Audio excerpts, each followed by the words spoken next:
For the first time in all of human history, mankind is politically awakened, and thus is obstructing our ability to deal effectively with the global political turmoil that this awakening is generating. So back in October, a group of us shut down and occupied EDF's West Burton gas-fired power station for a week. We saved nearly 20,000 tonnes of carbon. We need to stop complying and start defying. This is Darkcity Radio. One of the most concerning things about this is that the police seem to have been talking directly with EDF, actually helping them to sue us. This is Darkcity Radio. East Sussex County Council then came up with a scheme of a link road. I am eager to hear what you've done, how you've got there, how these backhanded, well, I don't know whether there is a conspiracy or the left hand really doesn't know what the right hand is doing within our council offices, This is Darkcity Radio. They didn't have the proper licences in place to cut the hedgerows down or to take the stumps of the trees out.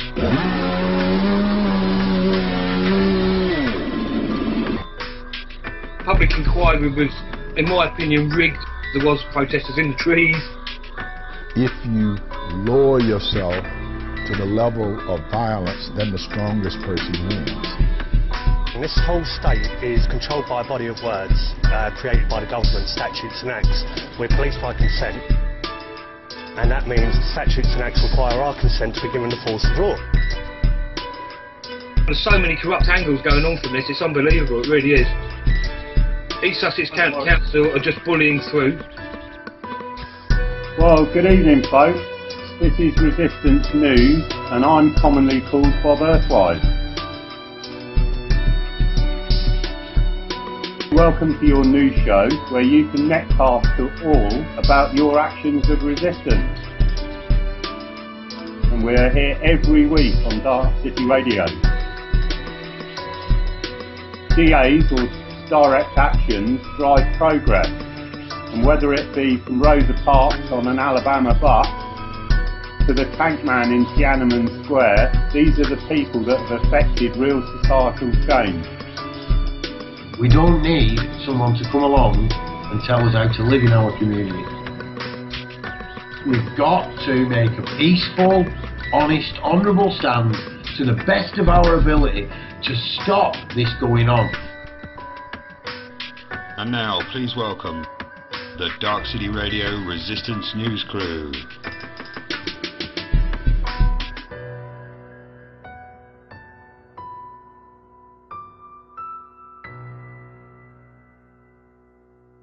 Hey, how are you all doing?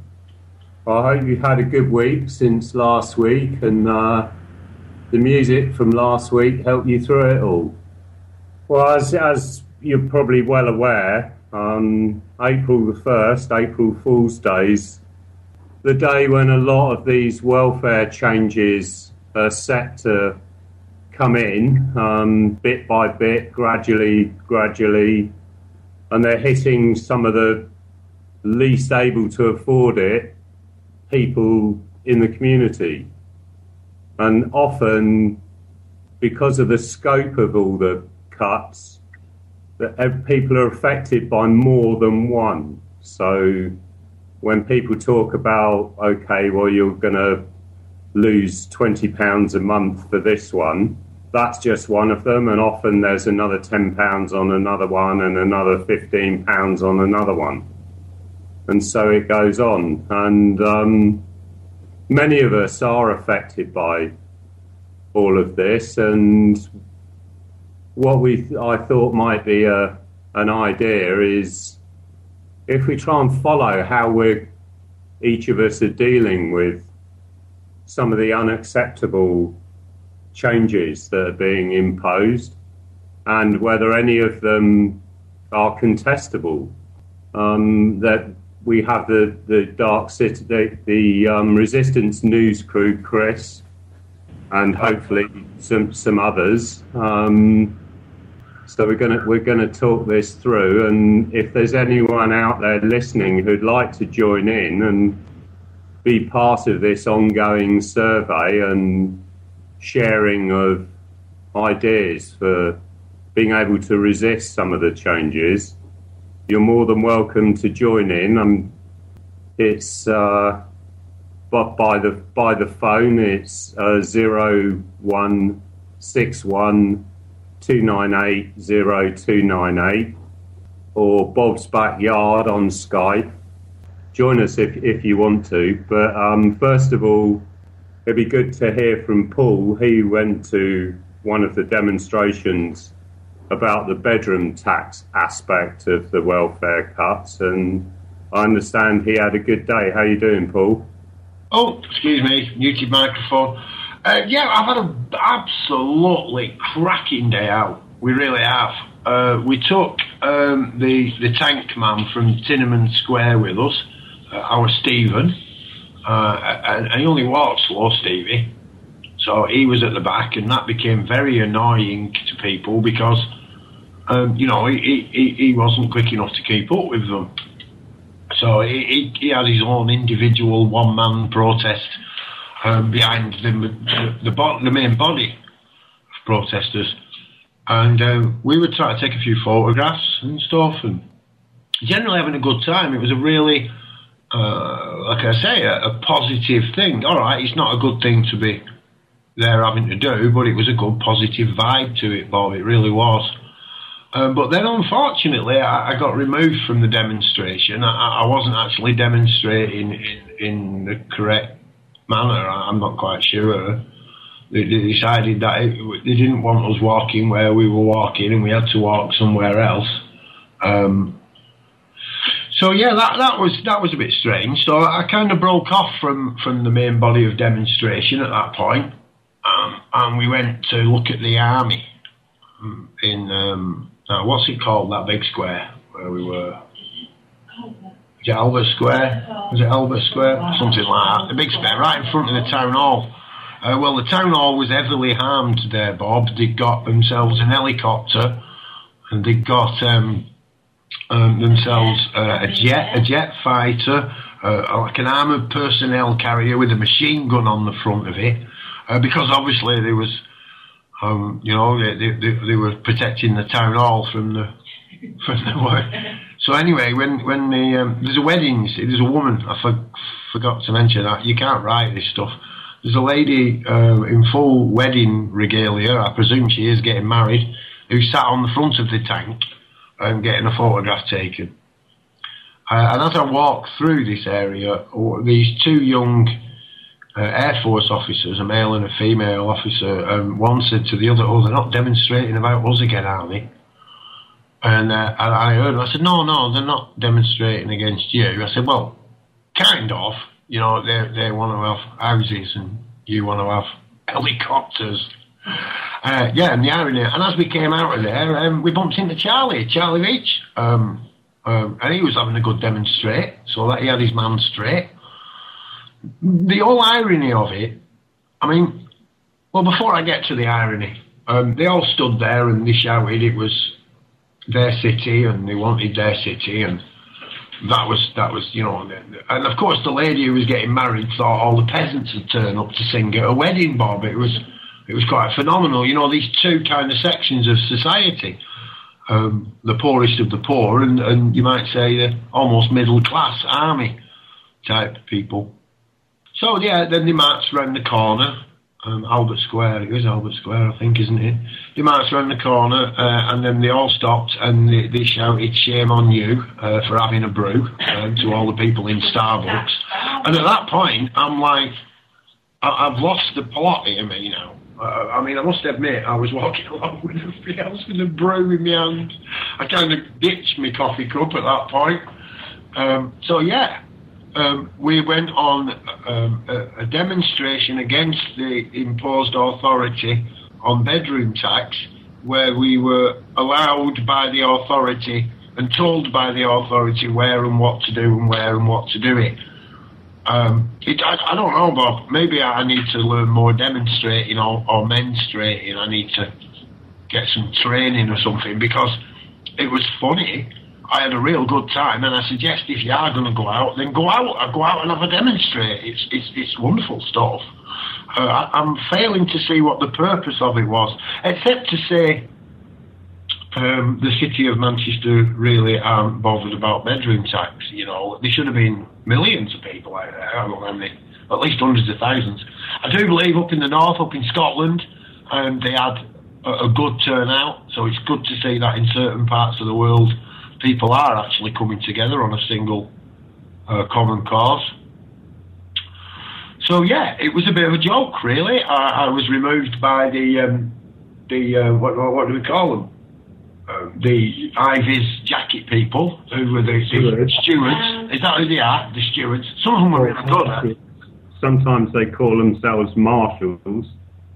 Right. Yeah. Well, them are them. They were Ivy's jacket people, and yeah, I was actually saved. I was actually saved by Charlie Beach. They decided that. I don't know why. I don't know why. This woman suddenly decided that me, as a single person, one guy, armed with me digital camera, was suddenly a threat to their entire march. I mean, I was actually shouting on the side of the road as I walked along with them. They were shouting no to bedroom tax, and I was shouting something like "fuck the government and grow skunk" or something. I was telling, you know me, Bob, I always come up for a positive solution, you know. It was grow skunk, wasn't it? Yeah. It was grow skunk. Yeah, forget the tax and grow the skunk. Something like that. And yeah, they decided at that point that I was holding up or making them go the wrong way or something, I don't know, and they wanted to marshal me away. And at that point, actually, Charlie Beach burst from the crowd. It was really funny. He run over like a 5-year-old child, shouting.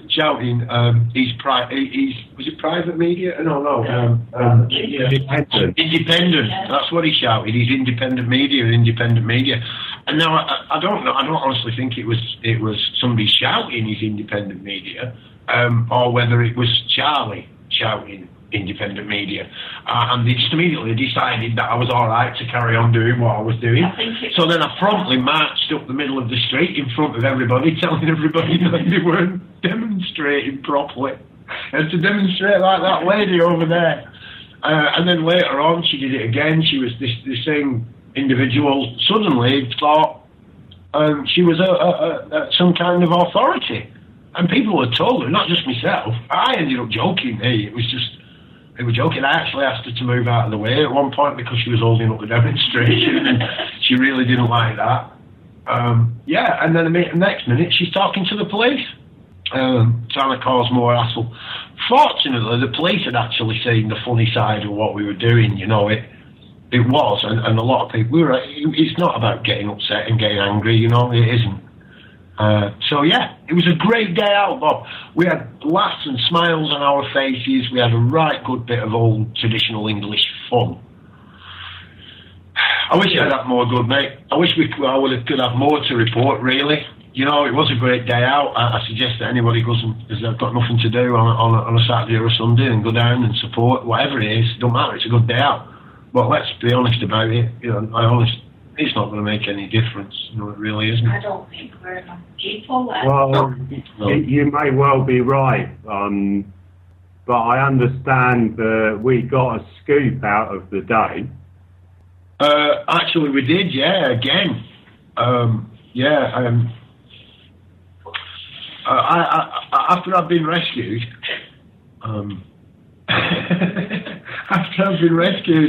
I was a bit shocked, and I asked Charlie if I was here. Am I here? Am I here? Am I all right? And he responded, "Yes, you are. Yes, you are. You're here." And I was like, "Wow, Charlie, are you Dr. Spock?" And Charlie actually responded and told me that he is actually Dr. Spock. That Charlie Beach is actually Lemon Nimoy. Is Leonard Nimoy is actually Dr. Spock. We wondered, and actually from the photographs of the day, and if anybody else has got any photographs from from Manchester today. Who, when Charlie isn't in them, then please could you forward them to Darkcity, because I don't know how he does it. He's in every photograph. Is he in yours? That's on 2 cameras, and so we have actually now convinced that Charlie was beaming down, and that he is actually Dr. Spock. So yeah. Well, it's good that the truth's out there, isn't it? At last, I mean, there's been so much speculation about this. Well, you know, it is about the truth. It is about the truth, and some people just need to be lie-ever to themselves. And well, we've got these people who are continuing to be lie-ever to other people as well as be lie-ever to themselves. And then, of course, they're going to have a different perspective of what truth really is. Are you affected by any of these welfare changes? No, well, my weird thing is just recently, I think they just put pinch on everybody, didn't they? I'd actually gone through having to sort out everything for myself in January, because I'd never done it before. So that was all pretty new to me, and it was a bit confusing.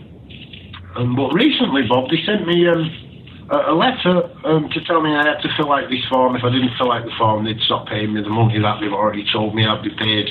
And it would change on the 13th of April, between the 6th and the 13th of April. These are the changes I presume you're talking about. And, yeah, they'd already sent me all that, and then they sent me another letter telling me if I didn't fill out this letter, that I had to claim income support for another person, and if I wasn't prepared to claim income support for another person, then they were going to cancel me income support. So I rang them up and said, you're saying that I've got a claim for another person. If you don't fill that letter in, we're going to cancel your money and stuff. So I asked them quite politely, and who am I claiming income support for? And she said, who are you? And I told them I'm Paul Hayden, and she said, right, well, you've got to claim it for Mr. Paul Hayden. I said, but I'm already claiming it. She said, yeah, but you've got to claim it for yourself. And at this point, Bob, I'm like getting quite confused. This lady's actually telling me she wants me to claim income support for myself, which I already claim income support. When I pointed this out, she told me I couldn't claim it twice, and if I did it would be fraud. What? They're telling me I've got to fill the form in to claim income support for another person. I've never asked them to claim income support for another person. The other person they're speaking of course, is the legal fiction, Mr. Paul Hayden. I'm Paul, of course, exempt under the Mental Health Act, because I'm nuts. So yeah, that was a bit weird. Absolutely weird. Anyway, the good news is I wrote across it, help, help, help. You're all mad. I've been ringing you. I've rung you 7 times over 5 days and you've never called me back. I am one individual sentient being. I am not 2 sentient beings, and you say I'm the one who's schizophrenic. And I posted that back, and they have paid me all my money, Bob. They seem to be happy with that, so I don't know if it's good advice for other people, but it certainly worked for me. And I've got all the phone calls recorded. Yeah. That sounds like a good response. It does, you know. Of course, I do think the social services and their governing bodies and so forth, I think they're very, very feminine in their nature. I'm quite feminine in my nature myself, and people who know me will know don't get comfortable because I might change my mind at any moment. So I'm not going to get comfortable with it. I mean, I do expect them to change their mind, perhaps, or, you know, before they've actually made. And I don't think these people are actually capable of making their mind up. It would appear that, you know, after the numerous calls, that they just seem to want to pass it to somebody who really wants to pass you on to somebody else who isn't really there. Well, it's computers at the end of the day, isn't it? Oh, no, there were people. Computers make all the decisions, and people that are working with them just deliver the decision. Yeah, I have got a bit of breaking news actually coming in. We as you know, that we cater for all things in the Darkcity, and one of our members actually escaped late hours of last night. got out of Darkcity, and he was actually running rampant in Manchester today. He has been photographed on YouTube and removed. His photograph was actually removed. Now I don't know what if the terminology of our Darkcity anarchy gimp. I don't know if this is offensive to people out there, but unfortunately, well, thanks to Dawn of Darkcity, Anarchy Gimp is now back up, and he's now starting to post on Facebook. But yeah, they have tried to already remove Anarchy Gimp, and we've only just got him back in the city, Bob. But just because I don't want people worrying, yeah, he's all right. We've put him in his cardboard box. He's now back under the stairs, and he's wrapped up in his torn up newspaper. So he'll be all right for a bit more time. I'm glad to hear that. Well, how are you doing, Chris? Yeah, I'm not too bad, Bob. Yourself? Are you on your own still? Yes, my guests haven't arrived yet, so I mean, I'll let you know what I've been doing today. I tied up with a group of local hippie terrorists today, and we went planting some seeds. You want to tell us about it? Well, we went chalking. We hijacked a council event, which was a council extravaganza to celebrate Easter, and we planted a few seeds by writing a few messages down on the ground and in certain areas, just to jog people's conscience a little into educating themselves a little further on things. A few references to Alice in Wonderland and the Matrix with Follow the White Rabbit, and some true history of Easter and some comparisons of other faiths, religions and languages on how they spell Easter and what their meaning of Easter is, just to try and expand people's education a little. Yeah, we had a good day. We had a great day. We were working where there was no cameras at all. We had families coming by, joining in, kids joining in. It was a really happy day. Oh, cool. And this was where? In the local gardens? Yeah, the local gardens are just down the road from me. And were there plenty of people joining in? Yeah, there's a lot of families going by, and well, obviously there's chalks flying around all over the place, so the kids are just picking up the chalks and joining in, and we're happy about that, and the parents are dead happy about it. And they get involved with the kids, the parents. It's so rare you see kids getting involved playing, parents getting involved playing around with their kids, playing with chalk and paint and so being artistic and creative. So it's a beautiful sight. It warms the heart. And a bit rebellious at the same time. That's it, because a lot of people come by and they say, we overhear them, are they meant to be doing that? Have you got permission to be doing that?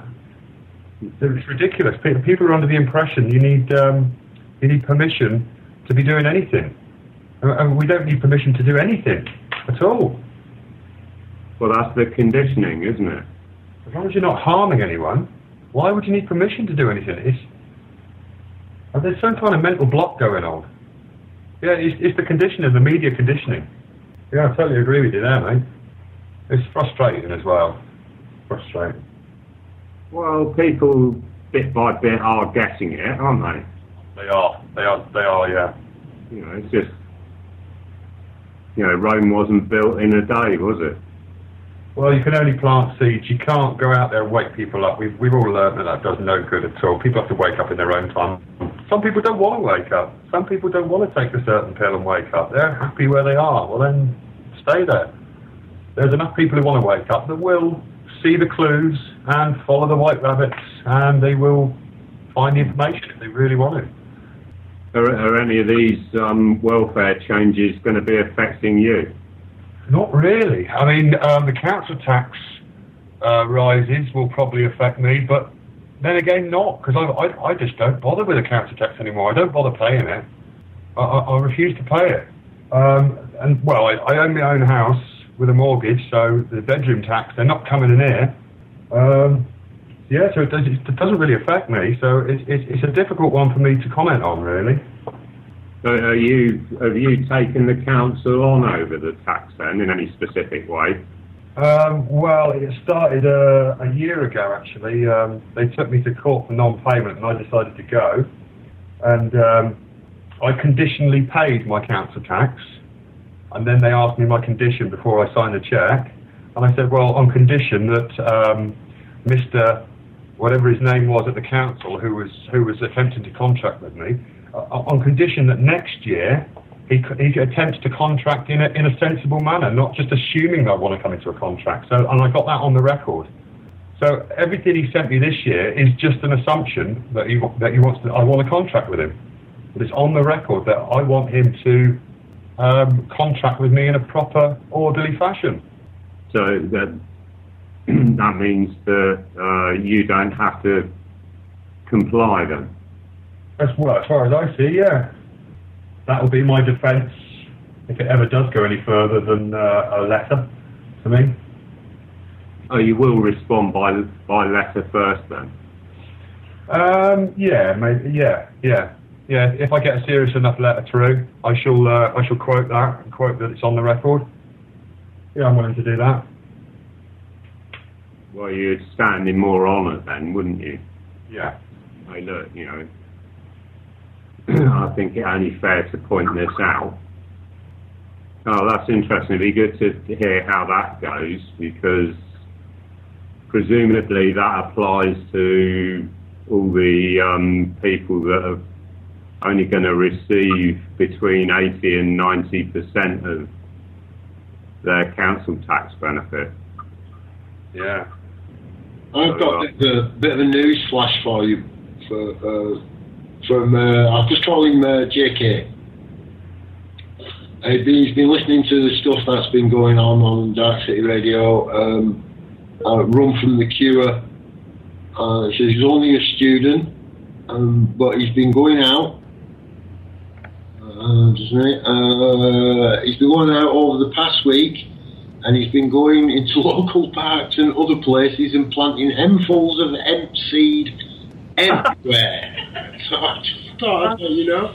Good man. What he wants to do is plant them in the plant pots at the council offices, so it comes up in the foyer. Yeah, he's actually saying, he goes on to say later that he's really looking for a good, affordable, mould-resistant, short-flowering autoflower, and weather-resistant seed is really required.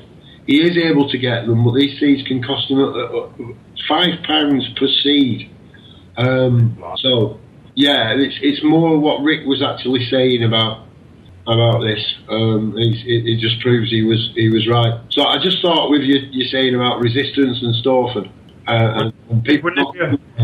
Wouldn't it be a shame if they all started sprouting up in the councillors' front gardens?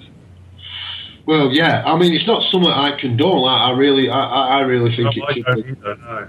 You know, I think it should be done. You know, there shouldn't be any issues with it. It should be treated like, you know, celery or lettuce or whatever. You know, tomatoes. It should be restricted as tomatoes are.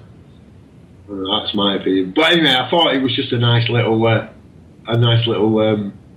Yeah, good lad. Yeah.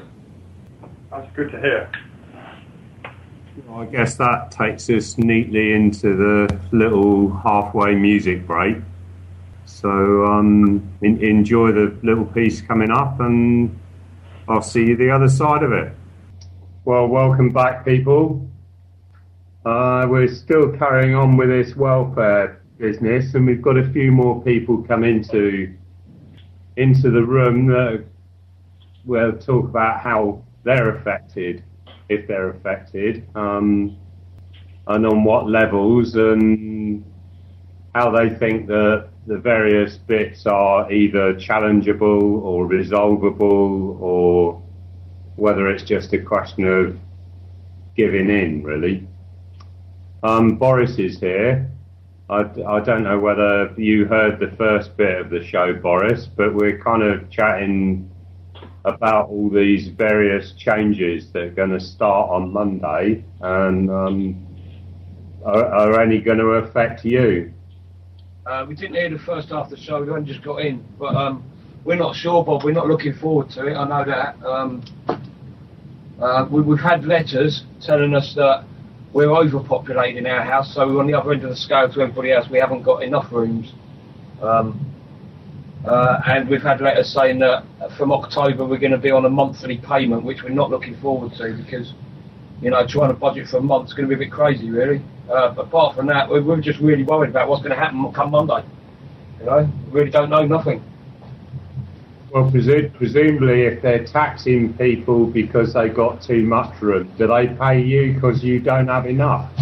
No, if only. That's what we thought. It might say on the bottom, so here's some money for you, guys, or even like, here's a house big enough for you to all live in or something. But no, it just said we don't have to pay anything. That was it, really.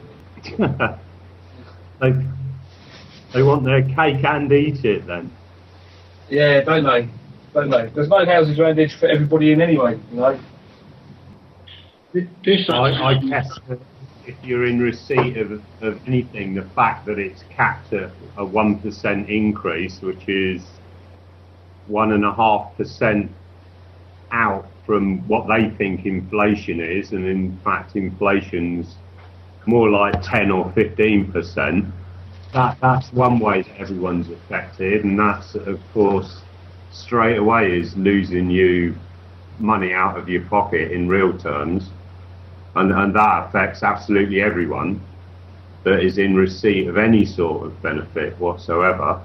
But it's all the other levels added into that, but, you know, like the bedroom tax, for instance, and the changes in council tax benefit, which is another one that's going to hit so many people that are, you know, not at all well off. You know, the fact that they're claiming for that benefit is an indication that their income is pretty derisory. And we're just trying to, you know, assess how many of these different changes are affecting each individual, because it's always more than one. I mean, it's one whether any others might be affecting you guys. We don't know, mate. There's so much disinformation out there. We're literally just waiting to find out, you know. Yeah, we don't know if Joe's going to get called in for medicals. We really don't know what's going to happen next. I was talking to a guy last night, and he was convinced that it's only if you're in social housing this is going to affect you. I'm convinced that it's if you claim the benefits it's going to affect you, whether it's social housing or private. So there's a lot of misinformation, you know. People are just getting confused. I think they don't know what's going to happen. Yeah, but like, the bedroom tax is only applicable to council or housing association properties. If you're in with a private landlord, the bedroom tax is not applicable. Oh, right, I didn't realise that. I thought it was if you claimed housing benefit, it was applicable. Well, yeah, but not if you're in private housing. Right. It does, doesn't it? Confuses the matter even more, that does, doesn't it? But then, obviously, the cap on council tax benefit is applicable whether you're in private housing or not. We had a letter last week telling us that we get full housing and full council tax benefits. We're not looking forward to it being paid and stuff like that. Yeah, we're not looking forward to it being paid into our account rather than straight to the landlord. Well, that's going to become more common with the universal credit when it's rolled out nationwide. I mean, that's going to be starting in 4 pilot areas right away. And in fact, 3 of them, they can't start it because they haven't got all the right resources to run the scheme. So it's only going to start in 1 area and then the other 3 in July, as far as I'm aware. So how long this will take to roll out through the whole country remains to be seen. So it may well be 2017 before some of us even see the changes. Yeah, like I say, we just really don't know. You know, we're sitting on a knife edge. I think quite a lot of people are not knowing what's around the corner. You know. It strikes me that the money they appear to be saving is derisory, and in the long run, it may end up being a false economy because people are going to default on stuff. more easily, aren't they? Well, I know a place where they can save 100 million. Where's that? This is a stupid road scheme. Yeah. I've also noticed another 3 in the southeast that have popped their ugly heads up in the last week as well. Road schemes? Yeah. Arundel and I can't remember where the other one is. Yeah, Arundel. There's one for an Arundel bypass. Right. But that's another story. A little bit of information, Bob, I picked up today. I don't know how true it is. It needs to be checked out. On the bedroom tax, that you can avoid one of the bedrooms if it's a prayer room. Prayer rooms, apparently, I don't know, it needs to be checked, but apparently if one of these rooms is dedicated to a prayer room, then it is taken off. It's not counted as a bedroom. Also another one about the area. Now, I know this is right. If the area is a certain size, under a certain size, then it's no longer classed as a bedroom. 70 square feet, isn't it? Yeah, so the idea of putting a petition into these, a simple petition in, then that would also make it exempt. Now, another one I've heard is a bedroom's not classed as a bedroom unless it has a door on it. So again, it needs to be checked. Where apparently, if there's no door on the bedroom, then it's not a bedroom. Again, it needs to be checked. As the prayer room does, that needs to be checked. I don't know, but definitely, I feel the prayer room needs to be looked at.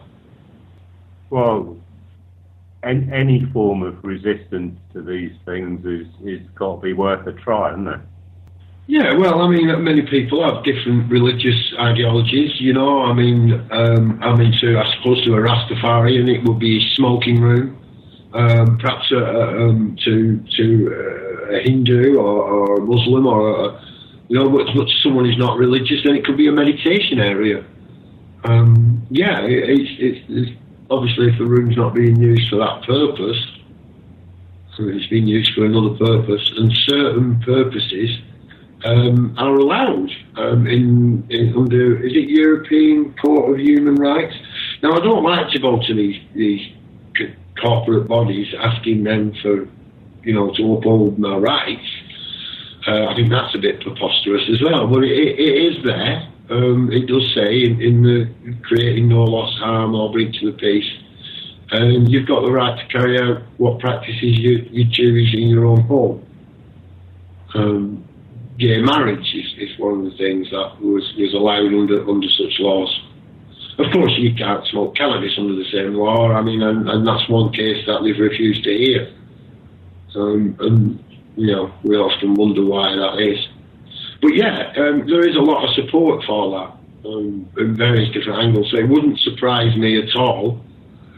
And this information it's not been verified to me. That's why I'm saying it needs to be checked. But I do know that there are people who are actually attempting this. And that the room is not a bedroom, it's a prayer room. That all sounds good to me. I think that the more challenges all of this has, the far more likelihood that we'll find an answer to it.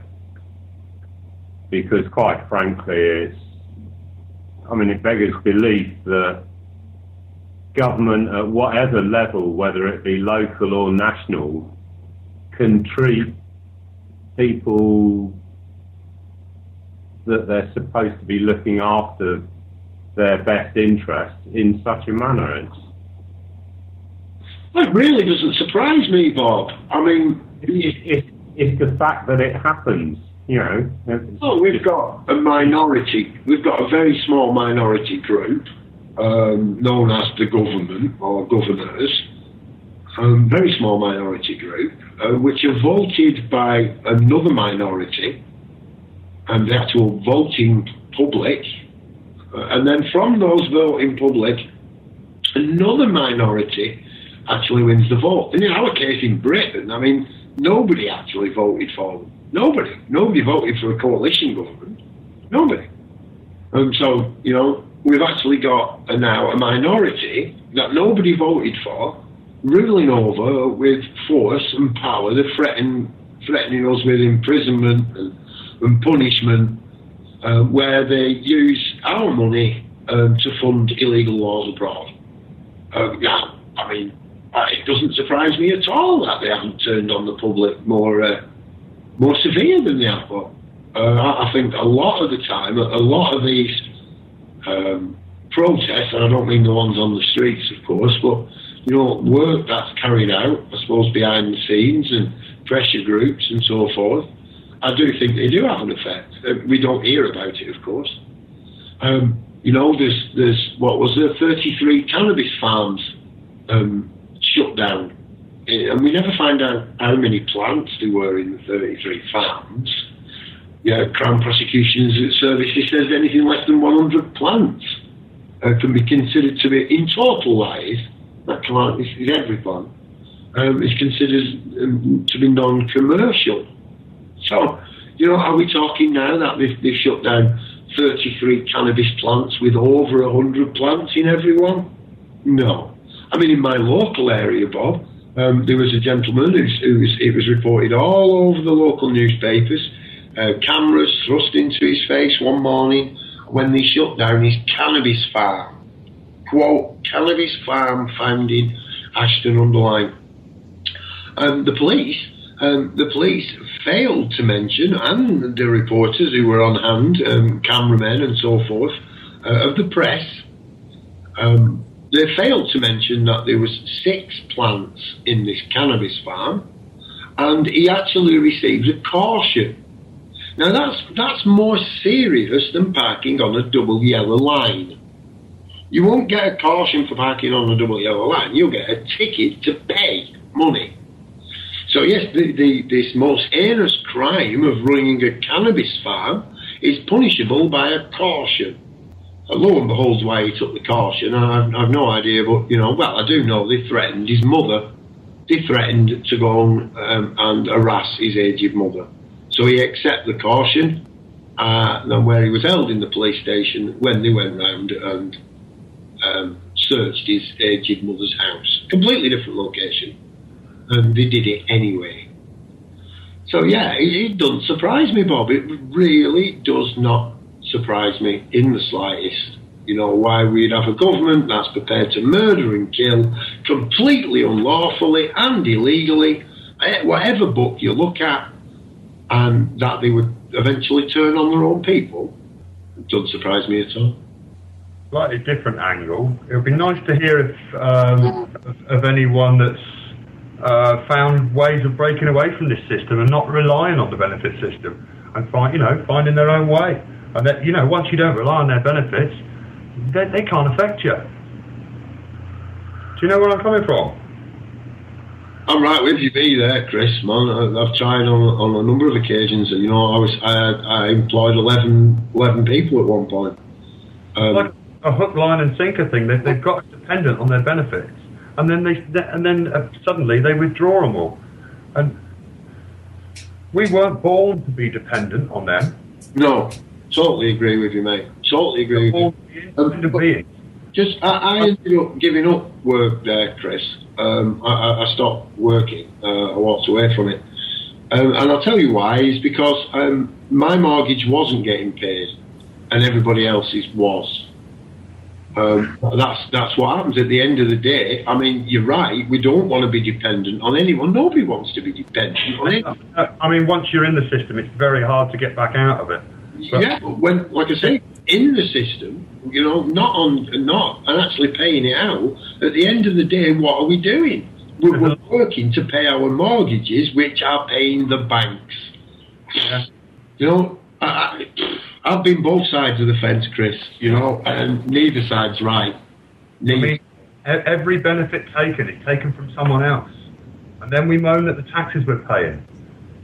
You know? Every time you take something taken off the council or the government, it's taken from one of us, and we're perpetuating this system, and it's like we're asking it to carry on how it has been for hundreds of years, but at the same time we're moaning that it's been that way for hundreds of years. We had a silence. Hey, that's good, isn't it? A dramatic silence. You don't get many of them. Well, I'm not sure that there's been a welfare system for hundreds of years. No, I meant that we've been moaning the way moaning the way the system and the elites have been treating us for the last couple of hundred years. But for some reason, we want to keep perpetuating that system and claiming the benefits and not standing up on our own 2 feet.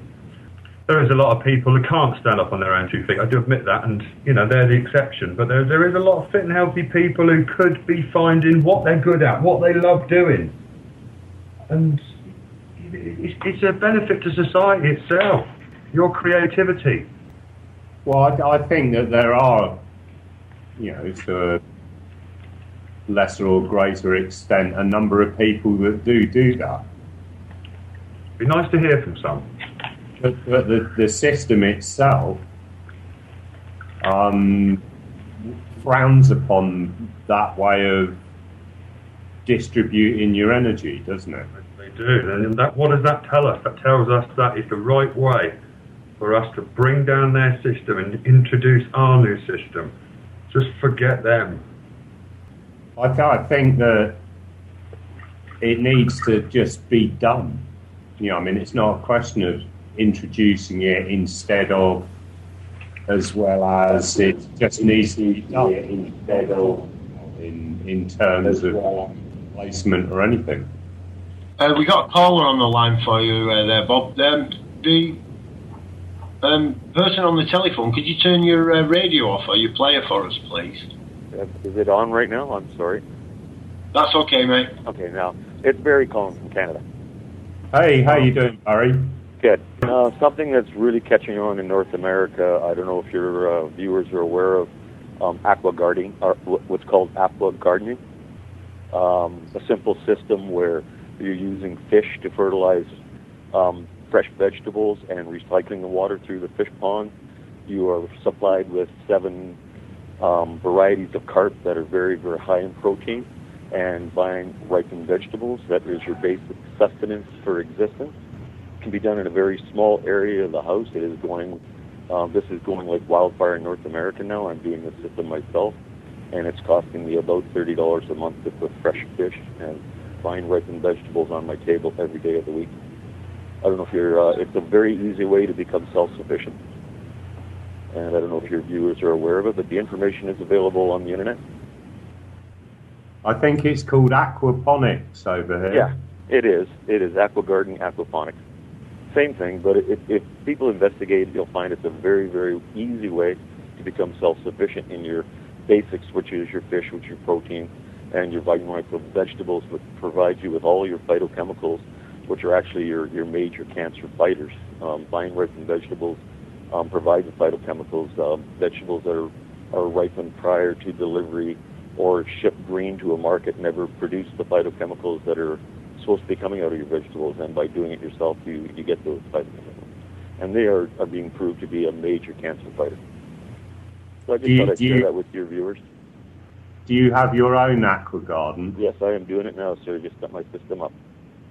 How long have you been doing it? I've only had it going for 3 weeks now. I'm now eating fish and vegetables. It costs me about, in the fish food that I'm buying, it's going to be about $18 or $20 a month in food, and it's taking me about 15 minutes a day to maintain the pond and the garden. So it's a very, very cool way to become self-sufficient and get away from going to the grocery stores and buying all the chemicals and crap they put into the vegetables. It's just you're producing your own clean vegetables, and you got a lot more spare money in your wallet at the end of the week as well.